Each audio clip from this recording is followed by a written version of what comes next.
today we're going to talk about Genesis 10 and parts of 11, the Tower of Babel. All right. Last week we had the great flood came to an end. Noah and his family came out into the new world. There God made a covenant with Noah.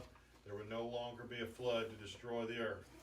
We talked about he expanded man's diet. Men could now eat meat. And establish a form of capital punishment, law and order. And now these next two chapters give us a brief summary of the few hundred years between the end of the flood until the time of Abraham. Really, the whole story of the Bible is Jesus. The Old Testament talks about the nation that brought him into this world, and then New Testament, God's plan of salvation. Just these first 11 chapters just kind of give a background where everyone came from, and it'll focus on Abraham beginning in Genesis chapter 12. But as the first few chapters tell us about that couple thousand years between creation and the flood, we really just have a couple chapters here that tell us about the time period between the flood and the time of Abraham. We're on 10 or 11?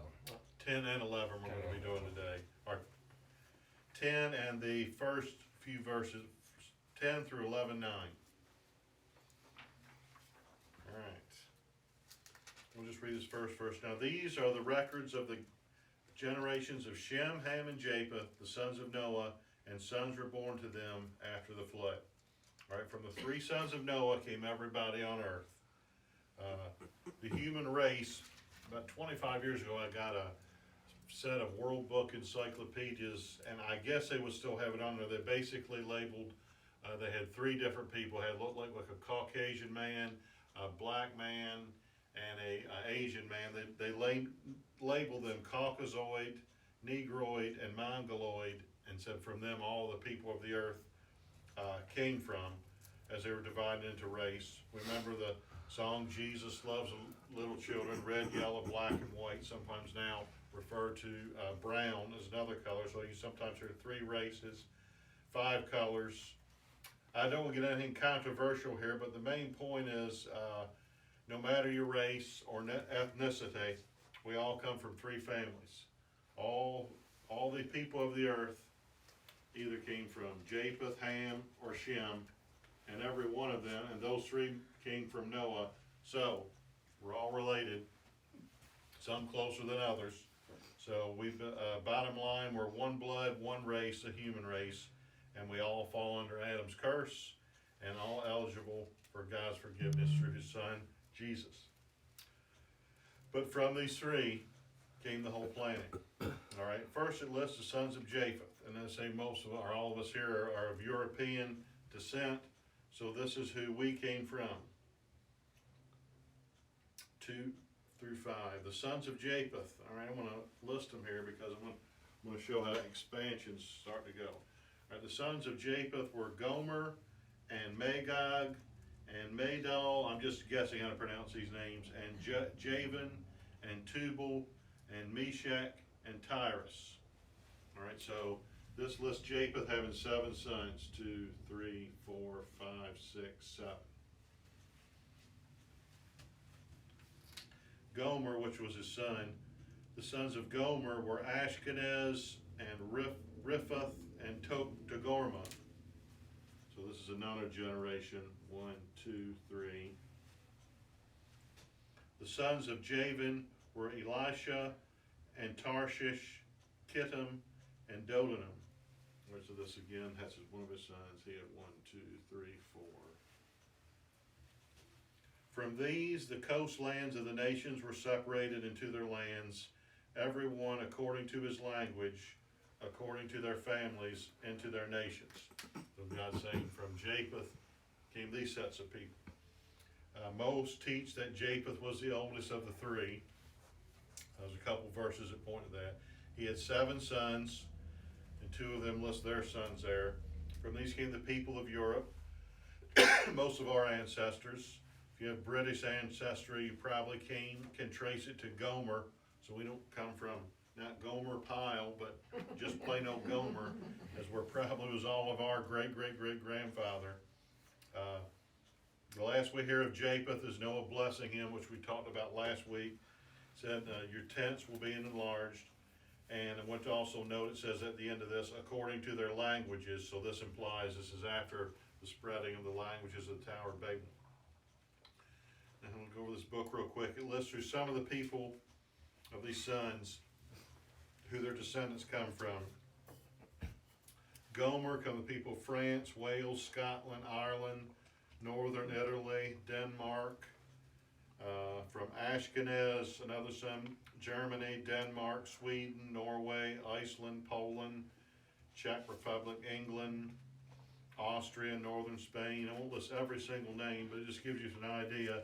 Riffath, northern Turkey, some mainland Europe, Togarma, Turkish groups like Turkmenistan, Armenia, Azerbaijan, Magog, Scythians, Ireland, Scotland, Madai, Iran, northern India, Pakistan, Javan, Greece, southern Italy, Turkey. So, once again, I'll draw the flood. Remember that pre-flood map. Now we've got a new world. I just remember just do a pitiful picture of Europe, Africa, Asia, Europe,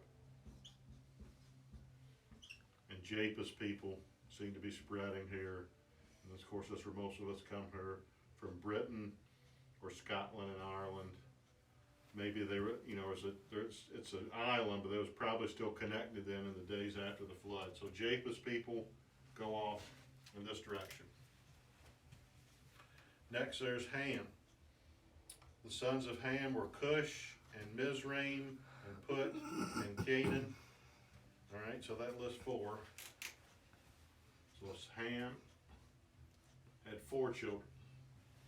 Cush came the African people.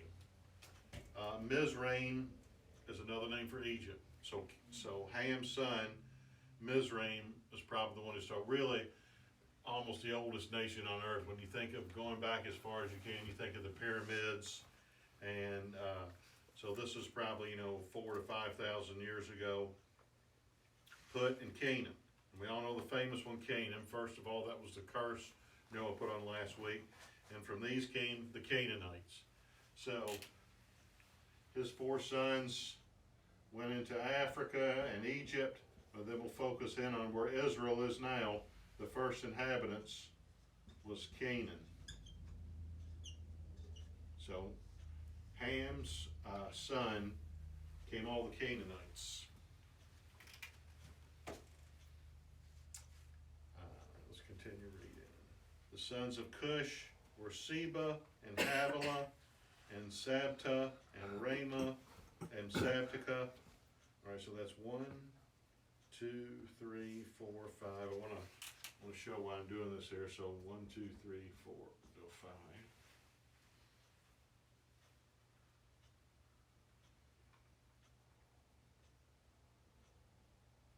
Sons of Ramah were Sheba and Dedan. So 2 for him. Now Cush became the father of Nimrod. So we'll go down even another generation. This would be Noah's son, grandson. Is that great grandson? No, Cush. Nimrod is really one of the first great names after the flood. Oh, still Noah's grandson. Became the father of Nimrod. He became a mighty one on the earth. He was a mighty hunter before the Lord. Therefore it is said, like Nimrod, a mighty hunter before the Lord. The beginning of his kingdom was Babel. So this makes some think that he was one of the ones who was leading the building of the Tower of Babel. And sorry, I lost my spot there. There's Babel, and he also, besides that, lists Erech and Akkad and Calneh in the land of Shinar. From that land he went forth into Assyria and built Nineveh and Rehoboth, and Calah, and reasoned between Nineveh and Calah. This is a great city. So it just tells a lot of stuff about Nimrod here. He was one of the early leaders of these days, and probably a prominent figure after the spreading of the languages. It said Mizraim became the father of Ludim and Anamim and Lehabim, and Naphtuthim. So that's 4 for him. And from these people here, 1, 2, 3, 4, came the Egyptian nation. So all the pharaohs and stuff came from these people here. And finally it says, and Pathruzim, and Casluhim, from which came the Philistines, and Caphtorah. So here we again begin to see descendants beginning to accumulate here. All right, then a brief section, I want to talk about the Canaanites. Also wanted to mention one more thing about Nimrod. According to tradition, some say he started like a religion, that even though there's been many religions, false religions in the world since then, kind of traces back to him.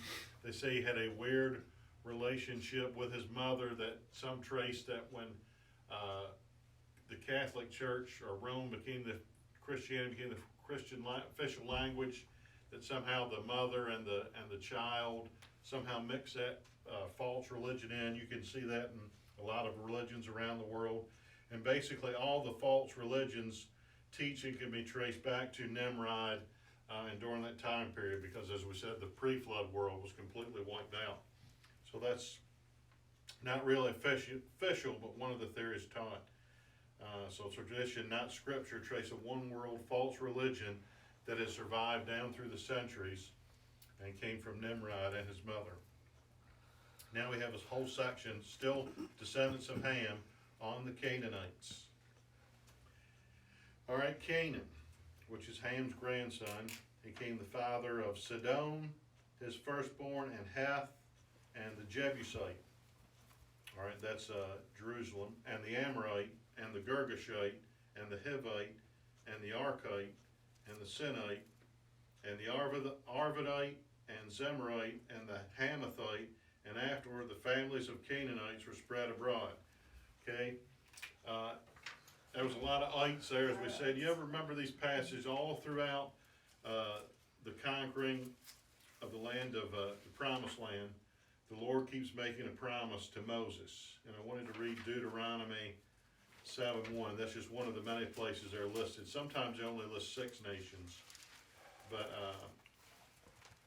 Deuteronomy 7:1 says, when the Lord your God brings you into the land where you're entering to possess it, and clears away many nations before you, the Hittite, and the Girgashite, and the Amorite, and the Canaanite, and the Perizzite, the Hivites, and the Jebusites, 7 nations greater and stronger than you.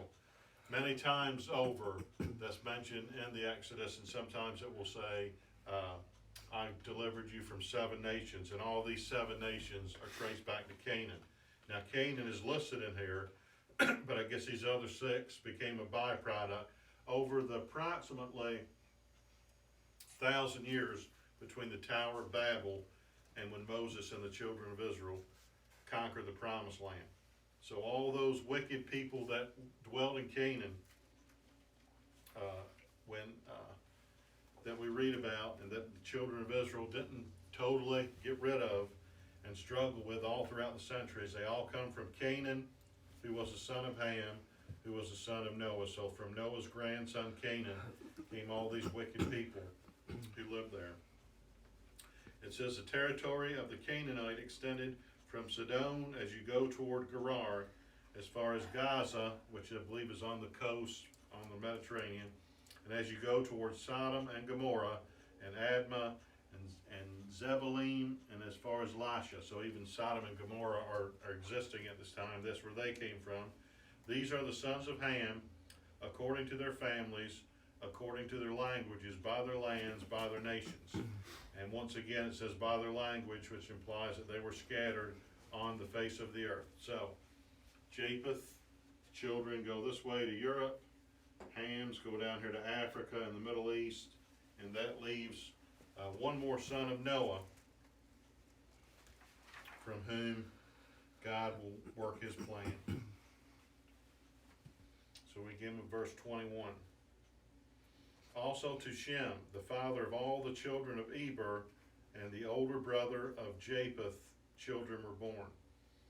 Other versions left Japheth the elder, and it's probably, so there's a couple just whether Shem or Japheth were the oldest. More than likely Ham was the youngest. But anyway, it says Shem is the father of the children of Eber. Shem. Eber is Shem's great-great-grandson. And I believe he's Abraham's great or great-great-grandfather. And they believe from that name Eber came the term Hebrew, where they got the term Hebrews for the Hebrew people. All right.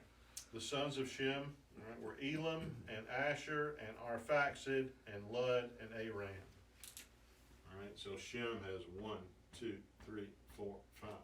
So you got to figure, so there's 8 people from the flood. Between these, 1, 2, 3. It's 15 grandsons. You got to figure out they had at least that many granddaughters for the cousins to marry.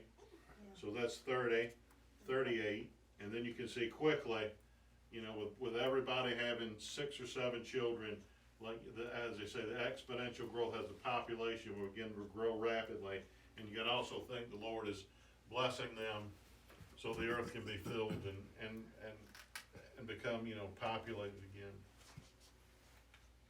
The sons of Aram, which is one of Shem's sons, were Uz and Hul, and Gether and Mash. Now, I don't know here, but one of the oldest books in the Bible is Job, and they thought he lived maybe during the time of Abraham. It said there was a man in the land of Uz.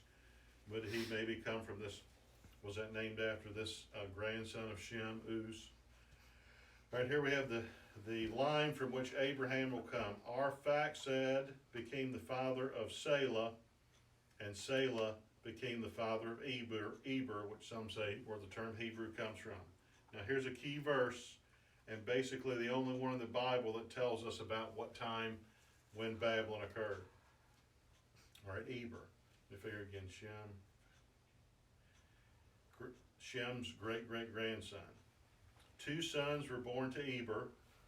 The name of the one was Peleg, for in his days the earth was divided, and his brother's name was Joktan. So it means either when Peleg was born or when he came to age, that's when this division occurred. So now you've got 5 or 6 generations, several hundred years, and so this is implying that there's a significant population on the earth now, but as we'll see next chapter, there's a slight problem with all this growth on the earth. All right, so let's go down in here. So from this one line, Shem, Arphaxad, we have another one in this Septuagint that I'm talking about called Canaan, Selah, Eber. Write it down here.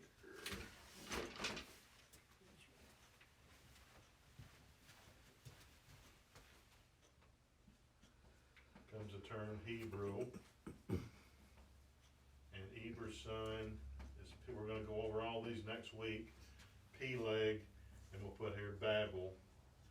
And just for future reference, Peleg, Serug, Nahor, Terah, Abram, which will become Abraham. So this makes it look like the Tower of Babel is about halfway between the flood and the call of Abraham.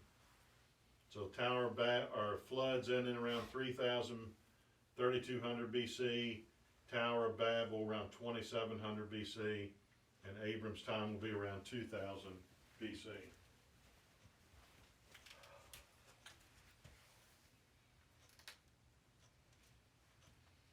Just a few more. It says Joktan became the father of Almadad and Sheleph and Hazmarveth and Jerah and Hadoram and Uzal and Diklah and Obal and Abimel and Sheba and Ophir and Havilah and Jobab. All these were the sons of Joktan. So that sounds like 10 or 12 sons listed there.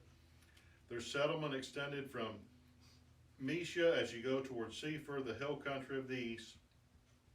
These are the sons of Shem according to their families, according to their languages, by their lands, according to their nations. These are the families of the sons of Noah, according to their genealogies, by their nations, and out of these nations were separated on the earth after the flood. So Shem people maybe went in this direction here, and possibly the Asian people. So the 3 sons of Noah cover the whole known earth. I remember you have Australia here. Some think possibly in the days just after the flood, the earth was still settling, and there was maybe land bridges which allowed them to get here, Hawaiian Islands. If you look at, now this is a straight line, but the earth is a globe. Alaska is not that far from the tip of Asia, and probably some of these descendants, there might have been a land bridge here, wandered into Alaska, then down to Canada, North and South America from the Native Americans, that's where they came from. And then, of course, many years later, the New World was settled, just the last 500 years, North and South America. But we're all tracing back to these three sons of Noah. Now, here's what's happened, all right? So we've got two different dates. Next week, we're going to do the genealogy, and I'll explain to you why there's two different dates, why I prefer the one from the Septuagint, and I'll have both Bibles here. But according to the traditional date of the flood from the Bibles we all have is the creations 4004, the floods 2348, and the Tower of Babel, I believe, is 2247. That's only 100 years if we go by the genealogies here in our Masoretic text. In my opinion, even though they are having children fast, I just don't think 100 years is enough time for them to be a significant amount of people born for the scattering that they're talking about. That's why I prefer the Septuagint date. And according to the Septuagint, the creation was 5554, and I forgot the flood. The year was 32 something, and the Babel was 2767. So that gives us 500 years between the flood and Babel. Really a lot more time for the population to grow. And then men were not living as long, but they were still living several hundred years. So this would give us time to really have a significant number of people and all these descendants, because the way this chapter sounds, all these men were alive to start spreading out over the earth and starting families. So let's read Babel and find out where they come, where we all came from. The first 9 verses is what we're just going to cover this week. Now the whole earth used the same language and the same words. So more than likely, I guess before the flood, there was just one language that whole time period, and it continued that way until Noah and his family was taken aboard the ark. It could have been other languages, but it doesn't record it. It came about as they journeyed east that they found a plain in the land of Shinar and settled there. This will be Babel, or present-day Iraq. Go back to Nimrod, last chapter, and that's one of the cities that it lists that he began. Chapter 10, verse 10, the beginning of his kingdom was Babel, and Erech, and Akkad, and Calneh, in the land of Shinar. They said to another, come, let us make bricks, and burn them thoroughly. And they used brick for stone, and they used tar for mortar. They said, come, let us build for ourselves a city, a tower whose top will reach into heaven, and let us make for ourselves a name. Otherwise we will be scattered abroad over the face of the whole earth. So the Lord has told them, to multiply and replenish the earth, and it's like they're defying it. They're multiplying, but they're not going anywhere, and they're staying in one place. And when a group of men get together, that's usually trouble will brew. And the Lord came down to see the city, the tower which the Son of Man had built. Here's his observation. The Lord said, behold, they are one people, and they all have the same language, and this is what they began to do, and now nothing which they purpose to do will be impossible for them. So the Lord knows the potential of mankind. We see down through the ages, basically when Noah came off that boat, they had nothing but themselves, maybe a few books and whatever they brought in there. And over the last 5,000 years, how man has progressed, even gone to another world, the moon, and landed on there. And this is, there's always a language barrier, so between each nation, but now this this day and time, that's becoming less and less of a factor. But imagine what man could have done if there was just one language and just one group of people, and probably been a lot more wicked than good, because he would have been able to maybe control more places of the earth. But anyway, this was the Lord's solution. And I want to notice what he says here in verse 7. Come, let us go down and there confuse their language, so they will not understand one another's speech. Notice the term us, kind of referring to God, Father, Son, and Holy Spirit. You know, some people say, whereas the Trinity in the Old Testament, we had creation. Let us make man in our image, after our likeness. And here God says, come, let us go down and confuse their language, so they will not understand one another's speech. So the Lord scattered them abroad from there over the face of the whole earth, and they stopped building the city. Therefore its name was called Babel, because there the Lord confused the language of the whole earth, and from there the Lord scattered them abroad over the face of the whole earth. God intervenes, and again we have the term us, pointing to the Trinity. From this came the many languages in the earth. It was from here that Noah's descendants spread to cover the African, European, and Asian continents. So, from what we gather, the flood ended.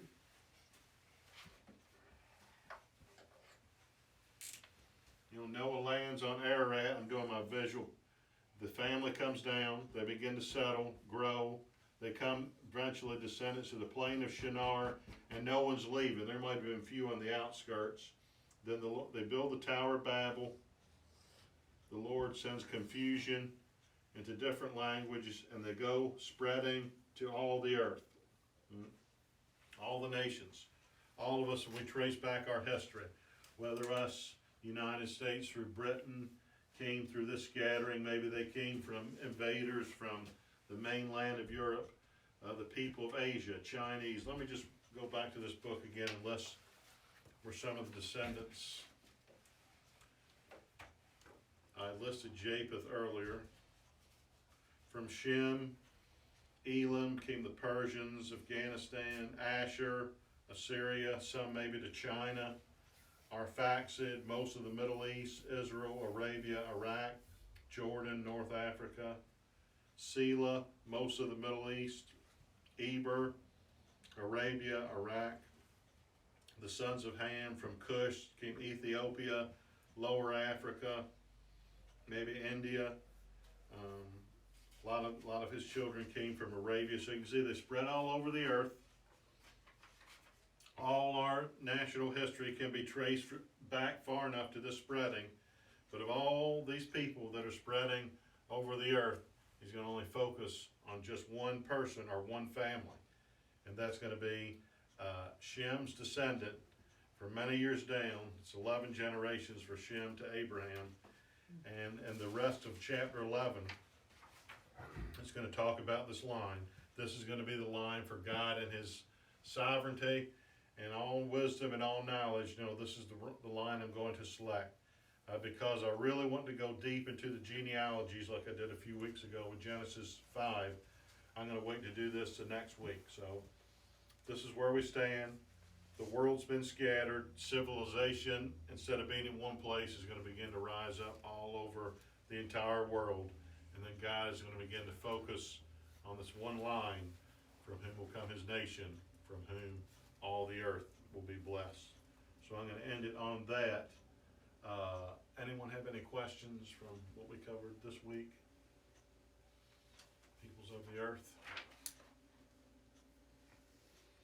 Next week, what I want to do is again cover this genealogy, and that really takes us to the time of Abraham when God begins to have a plan. And then this was basically what I wanted to cover, Genesis 1 to 11, and we'll decide what we want to do after that, after next week. But if you can't be here, I want to really get into some stuff which talks about what I've been talking about ever since I began this Genesis course, the Masoretic text, from which we get all our Bibles, and the Septuagint, from which I lean towards. And the only difference is just numbers. It's not like any major teachings or doctrines of the Bible have been changed, but the numbers and the genealogies are slightly different, making the world just a about 1,500 years older, and allowing more time for these people to spread throughout the earth when Abraham's born.